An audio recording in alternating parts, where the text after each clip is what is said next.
नमस्कार, आप देख रहे हैं एनएमएफ न्यूज में आपके साथ शबनम और मेरे साथ है मेरे सहयोगी अभिषेक।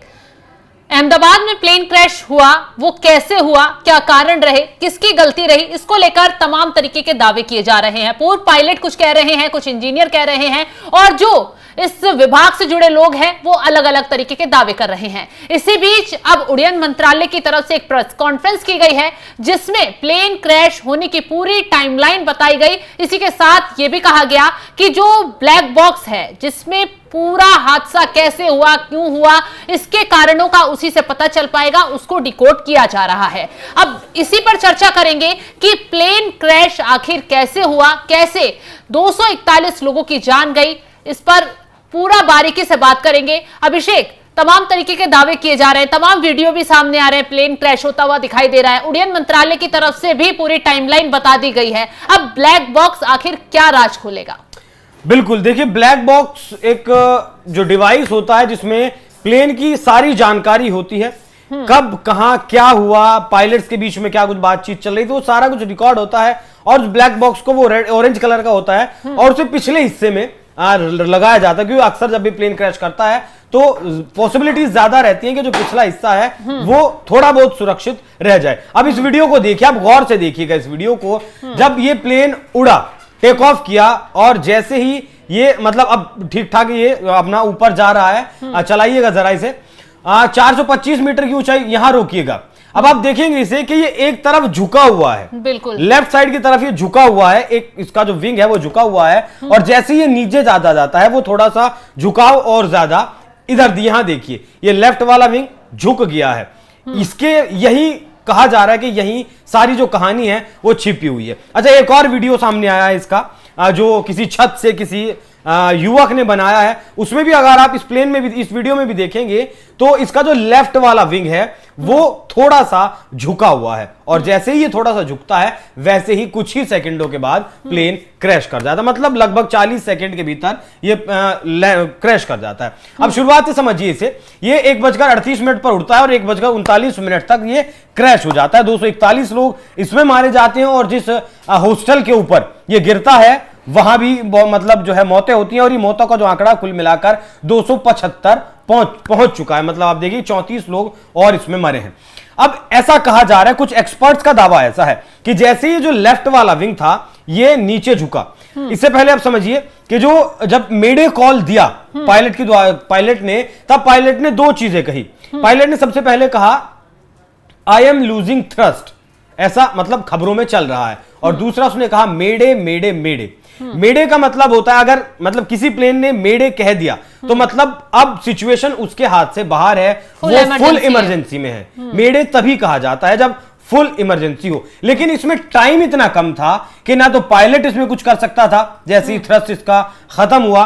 और ना ही एटीसी इसमें कुछ कर सकता था। देखिए अब एक्सपर्ट्स का ऐसा दावा है कि जैसे ही लेफ्ट विंग जो झुका हुआ दिख रहा है तो जैसे ही प्लेन उड़ा, देखिए प्लेन में 2 इंजन होते हैं, एक इंजन से हम काम चलाते हैं, मान लिया एक इंजन खराब हो जाता है तब दूसरे इंजन का हम इस्तेमाल करते हैं। ये प्लेन जैसे ही उड़ना शुरू हुआ, टेक ऑफ करना शुरू हुआ,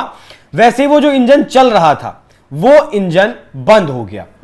जिस वजह से उसका जो थ्रस्ट प्रेशर था वो खत्म हो गया। मतलब थ्रस्ट प्रेशर एक वो प्रेशर होता है जो किसी भी चीज को जमीन से ऊपर हवा में उठाने में मदद करता है। फाइटर जेट हो, आपका प्लेन हो, हेलीकॉप्टर हो, सब थ्रस्ट प्रेशर की वजह से ही हवा में उठते हैं। उस कंडीशन में जब इंजन फेल हो जाता है शबनम, तब पायलट क्या करता है कि जो इंजन खराब हुआ है उसका जो फ्यूल उस इंजन को बंद कर देता है, क्योंकि जो उसमें घड़ हो रही है, कोई आवाज आ रही है या फिर उसमें आग लगी हुई है, तो जब इंजन को बंद कर देगा तो उसका जो फ्यूल है वो रुक जाएगा, वो फ्यूल उसमें नहीं जाएगा, इंजन में फ्यूल नहीं जाएगा, जिससे कि जो आग लगी है या फिर कोई आवाज आ रही है वो इंजन बंद हो जाएगा। तो मतलब आप मान लीजिए कि अब इंजन प्लेन में है ही नहीं, वैसा कुछ हो जाता है। तो एक्सपर्ट का ऐसा मानना है कि जैसे ही एक इंजन फेल हुआ और वो इंजन को बंद करने के लिए जब पायलट ने कोशिश की होगी इस इंजन को जैसे ही बंद करें, वैसे ही हो सकता है, मतलब हम दावा नहीं कर रहे हैं, ऐसा एक्सपर्ट्स का कहना है, हो सकता है उसने हड़बड़ाहट में, क्योंकि वक्त बिल्कुल नहीं था, हवा में ये लोग नहीं थे, 1, 2, 4 मिनट का भी वक्त इन लोगों के पास नहीं था, तो हड़बड़ाहट में हो सकता है वो लेफ्ट इंजन जो बंद करना था उसकी जगह वो राइट इंजन बंद कर दिया और तब तक वो राइट इंजन मतलब दोबारा से शुरू करता, स्टार्ट होता, उसके लिए वक्त नहीं था। या फिर एक थ्योरी ये भी है कि जैसे ही ये लेफ्ट वाला इंजन बंद हुआ और पायलट ने जब तक कोशिश की कि राइट वाला इंजन चालू करें, उसमें भी वक्त लगता है, 2 4 5 7 10 सेकंड का वक्त उसमें भी लगता है। मान लिया इंजन स्टार्ट हुआ और वो फिर थ्रस्ट प्रेशर तब तक बनाएगा, तब तक ये हादसा हो गया। तो ये दो थ्योरी सामने है, लेकिन मजबूती के साथ यही कहा जा रहा है कि जैसे ही लेफ्ट इंजन बंद हुआ, वैसे ही जब उसे खराब हुआ, वैसे ही उसे बंद करने के लिए पायलट ने जैसे आगे बढ़ा तो वो लेफ्ट इंजन की जगह राइट वाला इंजन बंद कर दिया, जिसकी वजह से ये हादसा हुआ है। ये इस तरीके की थ्योरी फिलहाल शबनम कही जा रही है बहुत सारे एक्सपर्ट्स के द्वारा। हालांकि अगर इनके पास वक्त होता, देखिए कुछ लोगों का ये भी कहना है, दावा ये भी है कि जिस वक्त इस प्लेन ने टेक ऑफ किया उस वक्त इसकी जो स्पीड थी वो 174 नॉट थी, लेकिन जिस गति से यह विमान उड़ रहा था, या फिर कहें कि जितना वजन लेकर यह विमान उड़ रहा था, क्योंकि इसके अंदर 1,26,000 लीटर तो सिर्फ फ्यूल था, उसके ऊपर 242 यात्री भी थे, उसके बाद सामान भी होगा, जाहिर सी बात है। तो इस वजन पर इसकी स्पीड कम से कम 200 से लेकर 250 नॉट की होनी चाहिए थी। यह रनवे पर 3,505 मीटर चलकर इसने थोड़ा सा जो है मतलब ये फ्लाई हुआ, वो चीज ठीक थी बिल्कुल, लेकिन वजन के हिसाब से इसकी स्पीड कम थी, जिसकी वजह से इंजन पर प्रेशर ज्यादा हुआ और वो इंजन फेल हो गया, जिस वजह से उसने थ्रस्ट प्रेशर बनाना कम कर दिया। तो ये फिलहाल चीजें निकलकर सामने आई हैं। बाकी जो भी कुछ होगा वो ब्लैक बॉक्स अभी खुल गया है, जो भी कुछ उसमें रिकॉर्ड हुआ होगा, क्या कुछ पायलट ने आखिरी वक्त में बातचीत की, क्या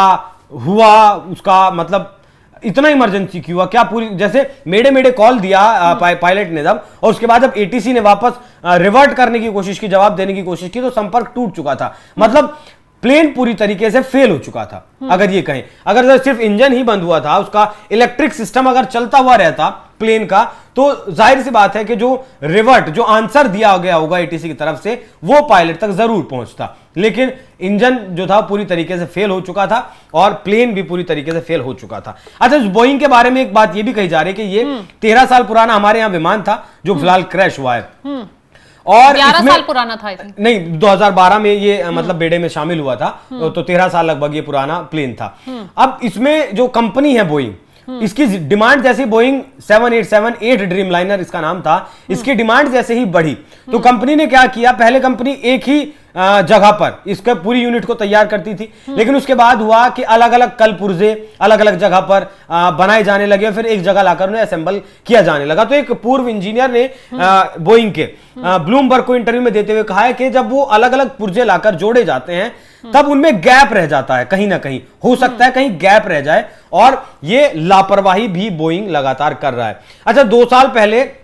नहीं, शायद 2016 में आई थिंक की बात है, ईयर मुझे कंफर्म नहीं है पूरा, इसकी बैटरी में जो लिथियम आयन बैटरी जो इसकी है उसमें भी प्रॉब्लम आई थी, तब भी सारे जो बोइंग थे उन्हें खड़ा कर दिया गया था। 2 साल तक कोई भी उड़ान बोइंग ने नहीं भरी थी, और जब वो प्रॉब्लम को ठीक किया गया उसके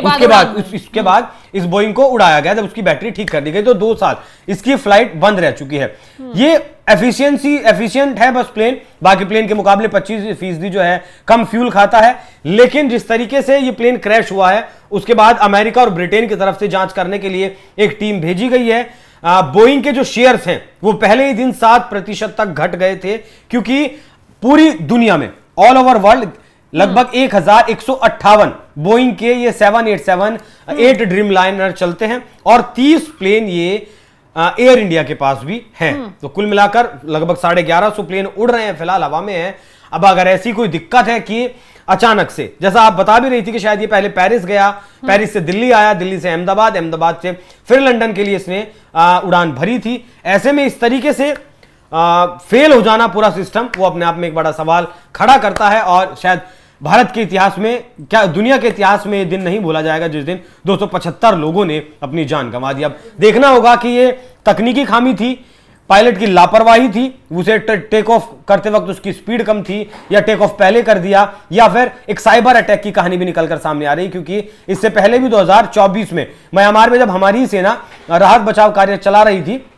उस वक्त भी हमारे एक प्लेन पर साइबर अटैक किया गया था। हालांकि फिर सेना की तरफ से मैनुअली कंट्रोल करके वो ऑपरेशन को पूरा किया गया था, और 2016 में भी अमेरिका ने अमेरिका का एक प्लेन पर साइबर अटैक हुआ था। हालांकि फिर अमेरिका ने कहा था कि वो सिर्फ ड्रिल कर रहे थे, वो एक मतलब चेक कर रहे थे कि क्या साइबर अटैक से प्लेन को हाईजैक किया जा सकता है या फिर उसके सिस्टम को फेल किया जा सकता है। तो दो ये घटनाएं हैं जो बताती है कि साइबर अटैक भी प्लेन पर हो सकता है, साइबर अटैक से भी प्लेन को कंट्रोल में किया जा सकता है। तो अब देखना दिलचस्प रहेगा शबनम के ब्लैक बॉक्स से क्या कुछ निकलकर सामने आता है। बिल्कुल, इस प्लेन हादसे में पायलट की लापरवाही थी या फिर कोई और कारण रहे या फिर साइबर अटैक था, ये तो अब ब्लैक बॉक्स अब खुलेगा तो सारे राज बाहर आ जाएंगे, क्योंकि ब्लैक बॉक्स को डिकोड किया जा रहा है और उड़ान मंत्रालय की तरफ से पूरी चीज बारीकी से बताई गई है कि कैसे सभी मंत्रियों ने, जो सभी अधिकारी थे, उन्होंने पूरा घटनास्थल का जायजा ले लिया है। पूरी जांच पड़ताल तेजी से की जा रही है। एक उच्च स्तरीय कमेटी भी गठित कर दी गई है, टीम गठित कर दी गई है जो इस पूरे मामले की जांच पड़ताल बारीकी से कर रही है और इस पूरे हादसे के पीछे की वजहों का पता लगाने की कोशिश की जा रही है। 3 महीने के अंदर जांच टीम को अपनी रिपोर्ट सौंपनी होगी। डीजीसीए और आईबी के अधिकारी भी जांच में जुटे हुए हैं और जल्द ही ब्लैक बॉक्स से सारी डिटेल सामने आ जाएगी और फिर उसी एंगल पर जांच शुरू हो जाएगी। फिलहाल जो जानकारी हमने आपके साथ साझा की है उसको लेकर आप क्या राय रखते हैं, कमेंट कर अपनी राय जरूर बताएं और तमाम खबरों की अपडेट के लिए आप हमारे साथ जुड़े रहें। नमस्कार।